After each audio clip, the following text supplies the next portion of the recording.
Hello and welcome to North Country Matters. My name is Donna Seymour. I'm a member of the St. Lawrence County League of Women Voters, one of the civic partners for our show. My guest today is Shoshana Hershkowitz, the campaign manager for the Empire State Campaign for Childcare. Uh, she's been a guest on the show many times and always gives us valuable information about what is happening in the world of childcare. So, Shoshana, welcome back to North Country Matters. Today, we're going to talk about what's happening currently with childcare. There's been news both at the national and at the states level, hasn't there? Yeah, thank you for having me. There is a lot going on. And first at the national picture, I think that while there has been a lot of talk of a looming government shutdown, this is one of the pieces that may not have gotten as much of attention as it should. But the federal budget slashed a lot of programs, and President Trump is proposing to eliminate all funding for CCAMPIS, which means Child Care Access Means Parents in School, in his 2026 budget. And that is a program that was established in 1998. It offers 4-year grants to 260 colleges and universities to offer childcare to low-income students. And fewer schools are participating because the Department of Education decided not to open the application progress, and they've rescinded 13 grants in the middle of their cycles. And we know childcare is a really, really difficult thing for parents across the country, across demographic lines, but college undergraduates, 1 in 5 have children. Half of them have children under the age of 6. And 75% of those students are women, many of them single mothers, women of colors, and a lot of them are enrolled in community colleges. So we know that higher education is a means for lifting people out of poverty or out of lower incomes. It gives them a chance to advance. And childcare is a key piece of that. And in rescinding these grants, they're making it that much more difficult to really overcome those hurdles. And already we know that student parents are twice as likely to drop out of college, and only 8% of single mothers who are students reach graduation within 6 years. So this is really an attack on, parents who are trying to advance their prospects for themselves and for their families. You make a great point there because America has always been about kind of picking yourself up by your bootstraps and improving yourself. And one of the keys to that has always been more education. And Yeah. anything that gets in the way of that, adding barriers isn't going to help people advance either in the career world or financially. And in a state like New York, we have such rich college college towns all over this state. I know there are 4 colleges within 10 miles of my house, uh, Yeah. 2 of them within a few blocks. So it really does make a huge difference when these student parents can't uh, find childcare, and it just is such a hamper to their ability to improve their own lives and the lives of their children. Yeah. Yeah. And just like you said, we keep asking people in this country to do more with less. And now the president has taken yet another lever from them. Well, we do have some proposed legislation that would address this situation. Can you tell us a little bit about that? Yeah, so Catherine Clark, who is in House leadership, and Senator Tammy Duckworth, they reintroduced a bill to dramatically grow the 80 million C Campus program. They've been trying to get this legislation passed for nearly 10 years. But today, obviously, with this, the need is greater than ever. And on-campus childcare options have declined in the past decade. And we know how expensive childcare is. In almost the entire country, center-based infant care costs more than in-state college tuition. So this type of assistance on college campuses, this type of resource needs to be there. And we keep hearing that childcare is a bipartisan issue. So this is an opportunity for legislators in both parties to step up and really make good on that. Yeah, that's a good point. So, how can activists and parents and students and colleges help this process? What can we all do to bring our legislators to the table and make them understand that this is not something that they can just ignore? Well, this is a great opportunity to call your members of Congress, call your senators, red or blue, and, really just say, hey, childcare impacts everybody, every demographic, every geographic area, people of all political stripes. Like, this should not be a partisan issue. This should have universal support because it helps children and families and helps our society and our economy be better. So certainly do not hesitate to reach out to your member of Congress on this. Ah, well said, well said. So the states are laboratories where action takes place that can provide models for other states and ultimately for the federal government. Right now in New Mexico, which is a very small, very poor state, they are leading the way on childcare. Talk to us about what happened this fall and where New Mexico is planning to take this issue. Yeah, it's really exciting. So New Mexico is going to be the first state in the country to guarantee free childcare to every parent starting November 1st. And the child care assistance program funds are going directly to the providers, not the parents. And most programs have opted in. And this is going to save families in New Mexico about $12,000 a year. And obviously, like the economic impact is huge. It's going to make childcare a much more stable industry and field to work in. And I think one of the things that's going to be really interesting is they're going to have to really recruit workforce. And that is going to be, I think something about 5,000 educators to make this happen. And the state is partnering with employers and school districts to recruit more licensed and registered home providers with higher reimbursement rates to reflect the true cost of care, which is something that we're looking for. And they're paying them a minimum of $18 an hour, 10 hour of cares a day, 5 days a week. The minimum wage in New Mexico is $12 an hour. So they are doing what we have asked our legislature and governor in New York to do, which is compensate the workforce so that we can recruit and retain a workforce and provide the care that parents need.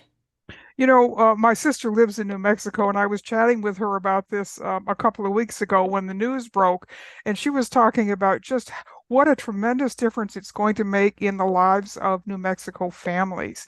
And it's going to take a burden off them that they have been struggling with, like every other family in the country who struggles with childcare. And they're very excited by that. And Governor Lou John Grisham is really showing leadership on this at her level. Sadly for her, she's term limited. So this is the final year of her governorship there in New Mexico. So this is going to have to be an issue that remains on the front burner in New Mexico. So whoever takes over the governorship is actually going to be able to continue to support this program. So Yeah. let's bring this down to New York. Shoshana. The commitment by the state of New Mexico, as you say, is exactly what New York and every other state needs to do in order to meet its child care needs and provide a living wage for child care workers. What is the reality for child care workers in New York right now?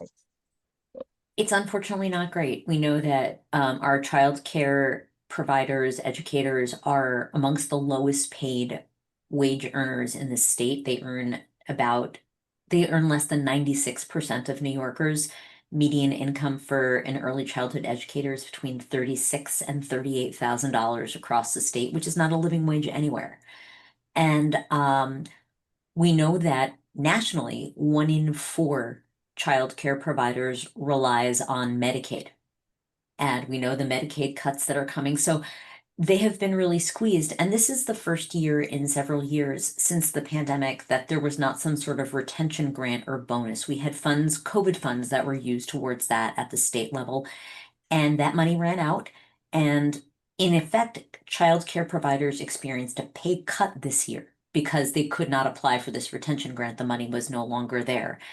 And at the same time, we know that the child care assistance program right now, 22 counties across the state have wait lists, and that impacts child care workers as well as the families and children that they are serving. So this is a really dire time for children, for families, and for the child care providers that are caring for and educating those kids.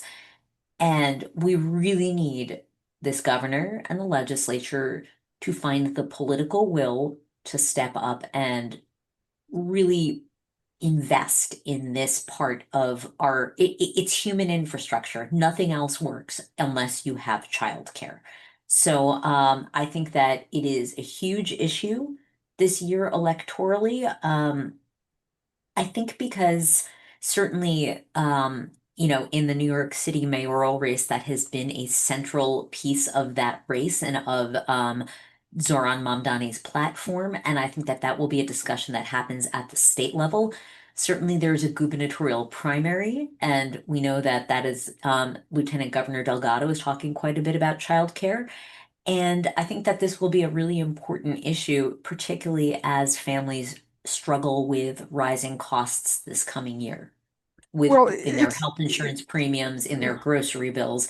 This is a place where legislators and leaders can really invest in affordability for children and families and providers. And affordability has been an issue here in New York State for a long time, and it's something that gets lip service around election time, but it doesn't seem to get any action during budget time. You mentioned the child care assistance money and the 22 counties. Those Some of those counties, they're not all in New York City. A lot of them are right up here in upstate New York. So, Indeed. we've got that situation ongoing right now in my home county of St. Lawrence. And Yeah. the need is, as you say, it is dire because it's no good to say, oh, we've got this wonderful program, but then not fund it. And that's exactly what the state of New York has done, hasn't it? Yeah, I mean, we have had this right now, the child care assistance program is kind of a victim of its own success because we have expanded who is eligible. So now if you are at 85% of the state median income, you qualify for child care assistance, but the level of funding has not risen to match that eligibility. And, we fought really hard last year as we saw this shortfall looming to acquire additional funds. We were able to get an additional $400 million into the budget for the child care assistance program. But I think that, because that was a one-time thing and counties are feeling really tenuous about what will they have a year from now, it is making it that much more difficult to release the funds to get things moving and to, really address this backlog, these wait lists. So that is something the campaign is trying to work on as we speak to legislators before session and as we approach the legislative session. Yeah, we're in that kind of limbo period. The session has ended. The bills that were passed are waiting to be sent to the governor's desk and either be vetoed or to be signed. And yet it's not the new budget season yet, but it is a great time to actually talk to legislators because many of them are in their home districts. And this is an issue that, as you said before, cuts across all economic lines. All families are struggling with this. And so Yeah. it is something that they actually have the ability to affect change on if they will put it up on the top of the list, isn't it? It is, and this is a great time, when your legislators are in district until January to, go into a district office or attend a town hall or make a phone call or write a letter to the editor talking about this issue and how it's impacting you and your family and your community. And say to your legislators, you have to do something about this. You have to put the money in. You have to invest in this because it is a public good. Everybody needs this. And it's not just a public good in the sense of it's good for families. This is actually an economic driver of the New It York is. State economy. And right now, that driver has been uh, hamstrung by the lack of investment, isn't it? Absolutely. And, if I'm a business owner and I can't rely, and my employees don't have reliable childcare or they can't access childcare or they're on a waiting list, that impacts how often or if they can work. So even if you don't have a child who requires childcare, someone in your circle does, and it is going to impact you. Whether it is in your workplace, whether it's your family, whether it's extended family, you know, this impacts everybody directly or indirectly. And it's important that we see that this is truly a societal investment. That is a great point about how we are all impacted by it, whether it is visible to us or not, invisibly, there is a huge impact about whether or not there is enough high quality, affordable childcare. And high quality and affordable in the childcare world is a tough combination to make, isn't it? It is because, the what is needed, the amount of human labor to care for children, especially young children, safely. We have very specific ratios and very specific licensing and very specific building requirements because we know anyone who's spent time around a young child, they get into everything. So if you're going to care for multiple children in a setting, those requirements for safety and care are rigorous, and it costs a lot to insure it, and it costs a lot to pay the people because when you think about the ratios, particularly to care for infants, which are so labor intensive, like you need a couple of people on hand so one person can like just walk away and go to the bathroom. Like this is the kind of stuff we're talking about and why it costs so much just to have the setup to safely care for children. And if we're not making the investment to safely care for children, I don't know what we're doing here. Well, that's a great point. So budgets are a reflection of values. The state budget is a reflection of the values of the state legislators. So the 26 New York State budget and the election will provide legislators and the governor another opportunity to show us where they stand on childcare and affordability. It is not an issue they can continue to duck, is it? No, no. And Mhm. I think that we as the public have to say, you have to fund this fully. It's not just about, putting a drop of money here or a drop of money there. This costs money. It is a real investment, but it is an investment that is worth it because we will have more stable children and families. We will have a stable early childhood sector, and economically we will be more stable. And kids, their outcomes are better when they have a quality early childhood education. They do better when they get into the K through 12 system. That's been documented. So really we spend more correcting the problems than we do investing on the front end.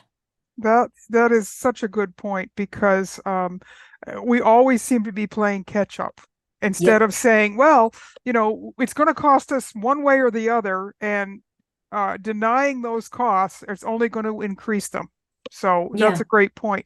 So, so what can folks do, in terms of that? And this is not just advocates and parents. This is really an opportunity for employers to be good advocates, isn't it? Because so often you'll hear legislators say, "Oh well, we would do it, except the business community doesn't want it." But that's not true in this case, is it? No, no, and we are speaking more and more with businesses who are saying, yeah, this is an issue. We do see this with our employees. So, we would encourage people wherever they're coming from in this, whatever type of stakeholder they are, to join the Empire State Campaign for Childcare. You can sign up for our mailing list at empirestatechildcare.org.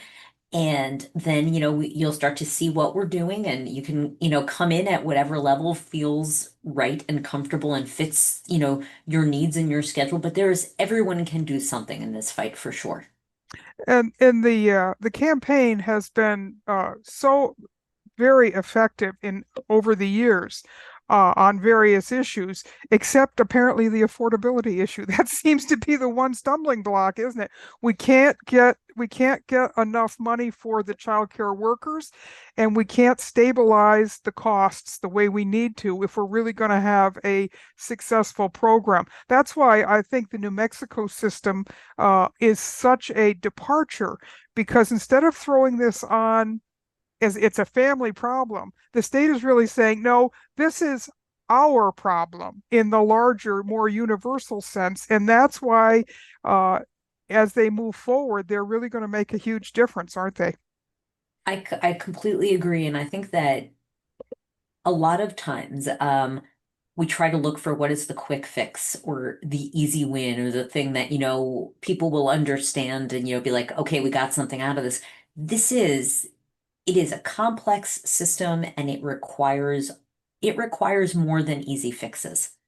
And I think that maybe that doesn't always play well in political sound bites, but it is what's right for the system, and families and children in our state will ultimately feel it if we make the same type of investment and commitment that a state like New Mexico did. So, our hope this year is to send the message, yes, New Mexico is the first, but New York should be second.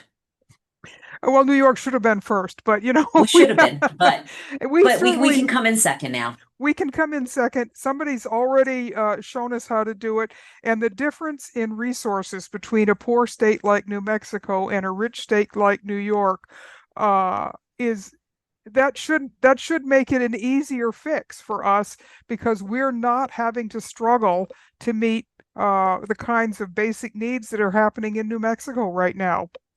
Yeah, this is true. New York is a wealthy state, and I think so often we look at things through a scarcity mindset. We do not need to do that here in this state. This is a wealthy state, and this is a wealthy country. It is It a is. question of how we choose to allocate those resources.